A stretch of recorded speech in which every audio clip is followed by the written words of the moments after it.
Sejumlah pihak memuji operasi perlawanan Hamas ke Israel pada 7 Oktober 2023 lalu. Saat itu banyak pihak yang terkejut karena Hamas menunjukkan keterampilan tempur lintas udara, darat, dan infiltrasi laut serentak yang tidak pernah terbayangkan. Hamas juga berhasil mempertontonkan keberanian dan perlawanan militer yang tidak pernah terlihat di Timur Tengah sejak peristiwa perang 6 hari pada 1967.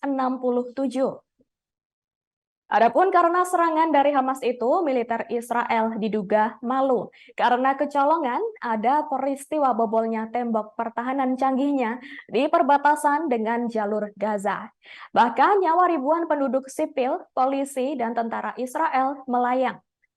Meski begitu, rupanya dalam waktu singkat Israel kembali menunjukkan kekuatan militer yang superior di Timur Tengah.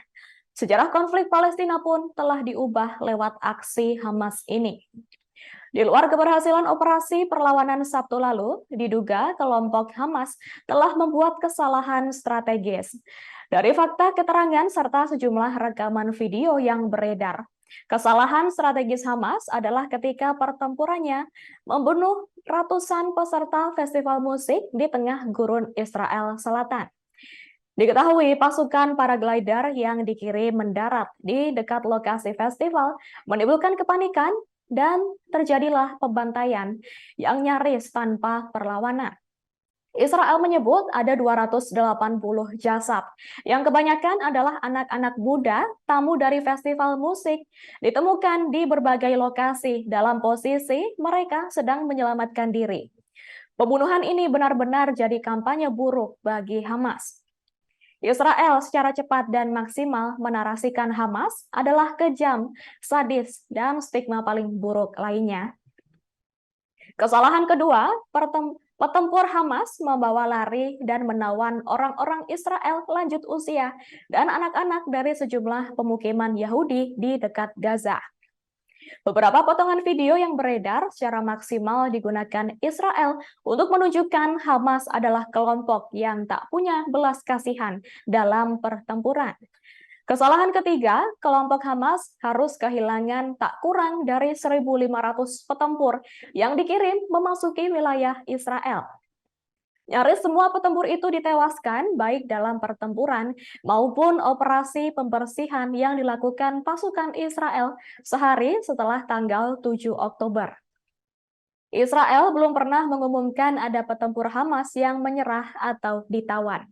Semua yang ditemukan tampaknya langsung dieliminasi di tempat. Kehilangan 1.500 petempur yang pasti paling terampil dan paling berani akan jadi kehilangan sangat besar bagi kekuatan perlawanan Hamas. Hamas juga telah menembakkan ribuan roket yang diperkirakan minimal ada 5.000 buah. Pertanyaannya, seberapa banyak stok roket yang dimiliki Hamas di Gaza? Masih cukupkah untuk melawan operasi darat yang akan digelar oleh Israel? Padahal sementara waktu, kecil kemungkinan ada dukungan terbuka militer atau negara asing untuk Hamas. Hal itu dibuktikan dalam beberapa hari atau beberapa pekan mendatang, bagaimana peta konflik di lapangan akan berubah secara drastis. Sebagai informasi, Israel sudah pasti akan mengerahkan militernya dalam kekuatan penuh. Tidak ada kompromi hingga eksistensi Hamas di jalur Gaza dan Palestina musnah selamanya. Pasalnya, dalam pikiran kaum Yahudi Israel, kini telah ditanamkan luka akibat serangan Hamas 7 Oktober lalu. Tidak ada bedanya dengan Holocaust Yahudi di Eropa berpuluh tahun lalu. Download Tribun X sekarang, menghadirkan lokal menjadi Indonesia.